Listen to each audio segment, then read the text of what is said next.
Under a supporting barrage of tank and artillery fire, the Egyptian army recrossed the canal. There was no opposition, the Israeli army was 15 miles away and no one had told them. The first targets were the 35 Bar-Lev strongholds on the canal bank, manned by only 1,000 Israeli troops.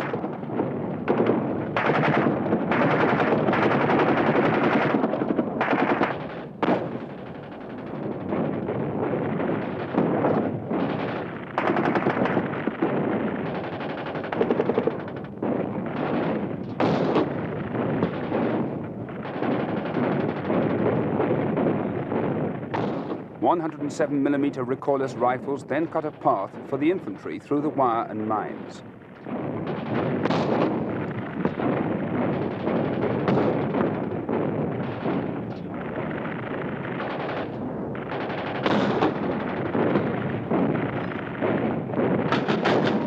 Heavy mortars firing from 8 miles away blasted the interior of the strongholds. They forced the Israelis into their deep underground bunkers and kept their heads down for the infantry crossing. They scored a direct hit on their target, an Egyptian prepared Israeli flag.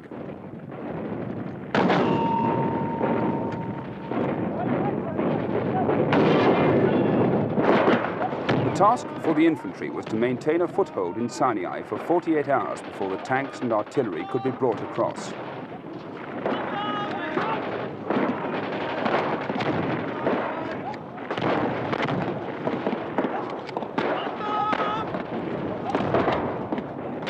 The hold-up was the sand ramparts built by the Israelis. They were up to 100 feet high and needed ladders to climb. They took their flag up first. It was a display of Egyptian heroics. Last October, it was a machine gun.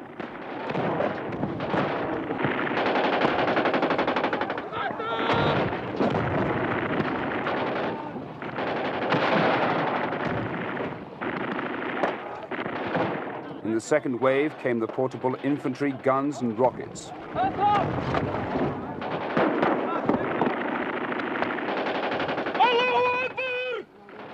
In suitcases on their backs, they arrived with the secret Saga anti-tank rocket that devastated the Israeli tanks. But they gave the Israelis fair warning.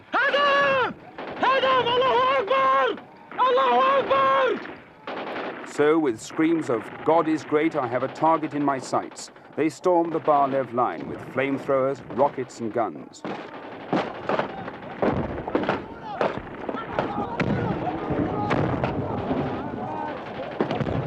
With careless abandon, they shot up everything in sight, but it wasn't difficult. No one was firing back.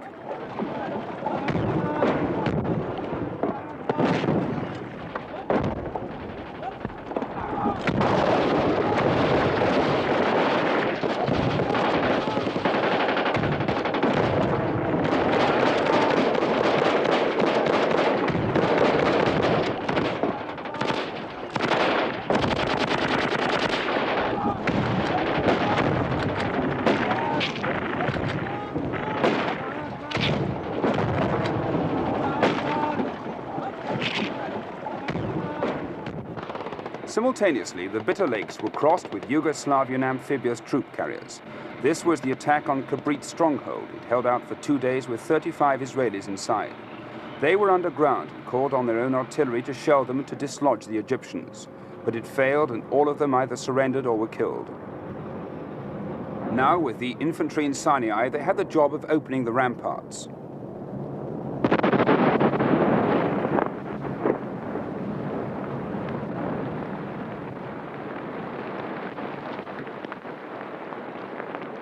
That was nearly 2 tons of dynamite, the noisiest but not the most successful way of doing it.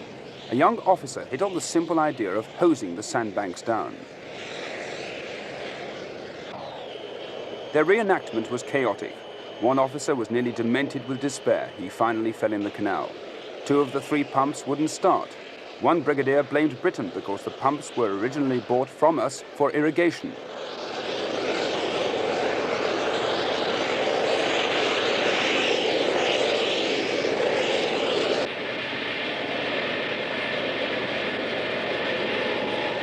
But even out of the chaos came an ever-growing hole, although we gave up when the sun went down.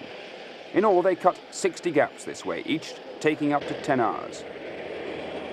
Among the latest Russian equipment used to take the tanks across the canal was this GSP tank pontoon, designed by the Russians for crossing European rivers, but ideal for the canal. It's just two amphibious lorries linked together. On these, the first Russian-built T-54, T-55 and T-62 tanks crossed the canal into the Sinai Desert to attack the Bar-Lev line and the Israeli defenses.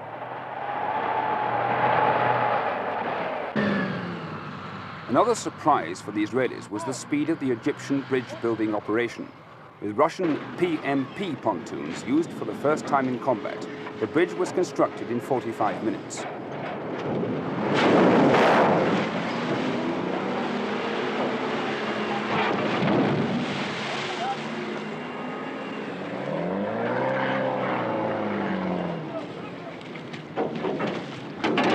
The Israelis expected it would take the Egyptians 2 hours to bridge the canal. The Egyptian engineers with Russian know-how made it in less than half that time. And last October, this was done under artillery fire and rocket attacks from Israeli Phantoms.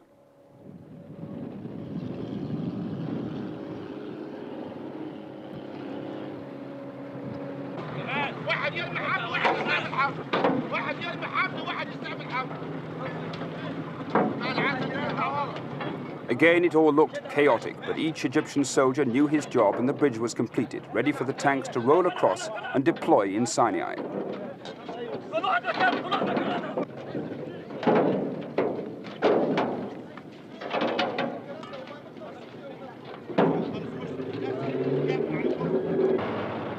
"1,400 Egyptian tanks crossed into Sinai last October. Under the disengagement agreement, there should be only 30 tanks and 7,000 men in Sinai today. Anxious to put on a good display, though, they more than doubled their number.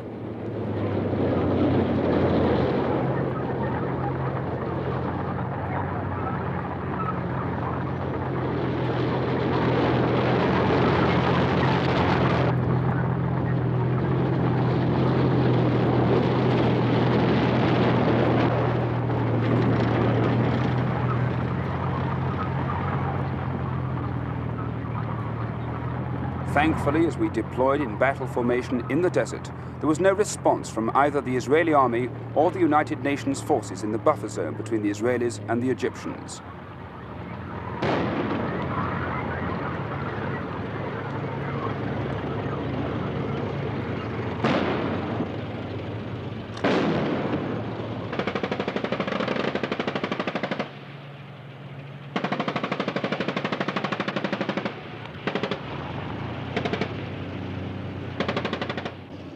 Among the Egyptian missiles were these BM-21 rockets. In Sinai during the October War, their role was to strike at tanks and artillery, counter-attacking the Egyptian advance. It's amongst the most sophisticated and expensive equipment. It's a recoilless weapon fired from the cab of the lorry. The vehicle remains static, but the blast from the rocket tubes is lethal for 200 yards.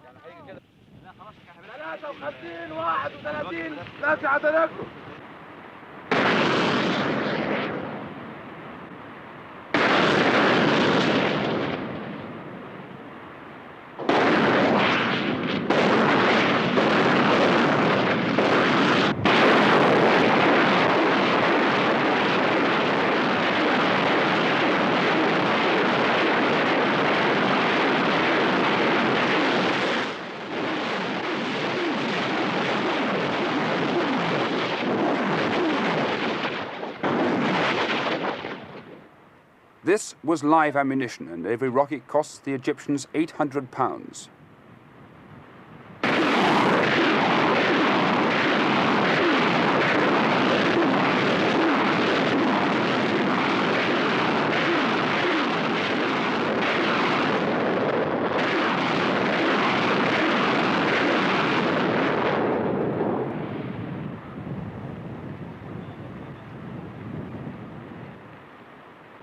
But it was the potential of the infantry's new Saga anti-tank rockets carried in suitcases on their backs that most surprised the Israelis.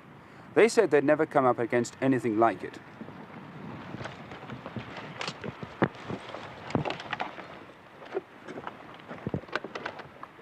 The The rockets were set up in ambush in the desert, connected to a control panel, and the observer fires them and guides them through his periscope.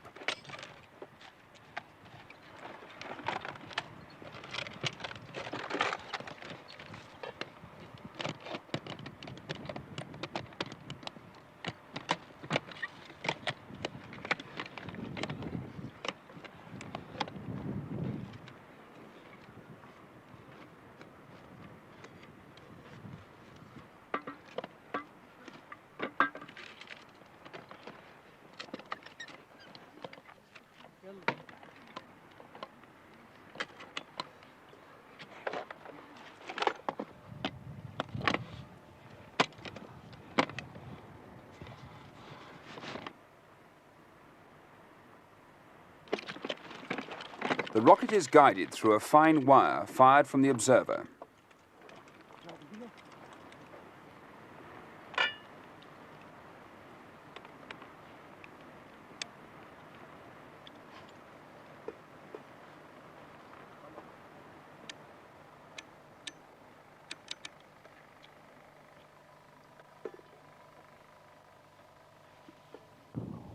It's just like flying a toy aeroplane.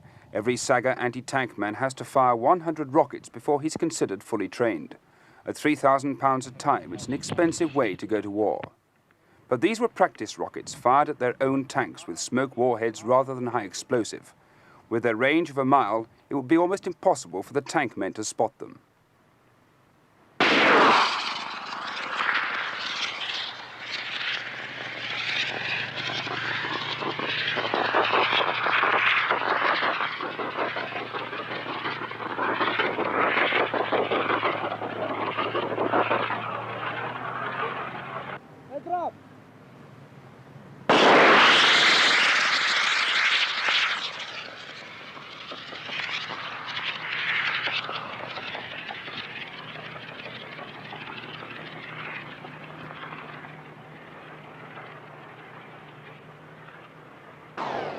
Another new weapon is the Saga rocket, mounted in an armoured car. It carries 6 Sagas and is more mobile than the infantryman's missile.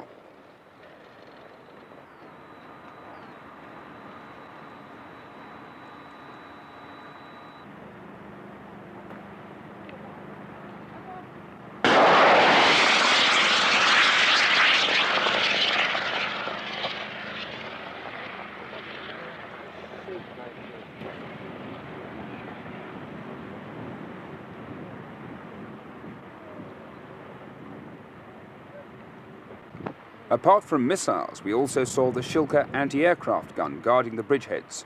This is capable of firing 8,000 rounds a minute at low-flying aircraft. It's an impressive display of the weapons and methods used by the Egyptian army to cross the Suez Canal. But it must be said that at the end of the war, the Israeli army controlled more territory than they held at the beginning, and they lost considerably fewer men and weapons than did the Arab armies.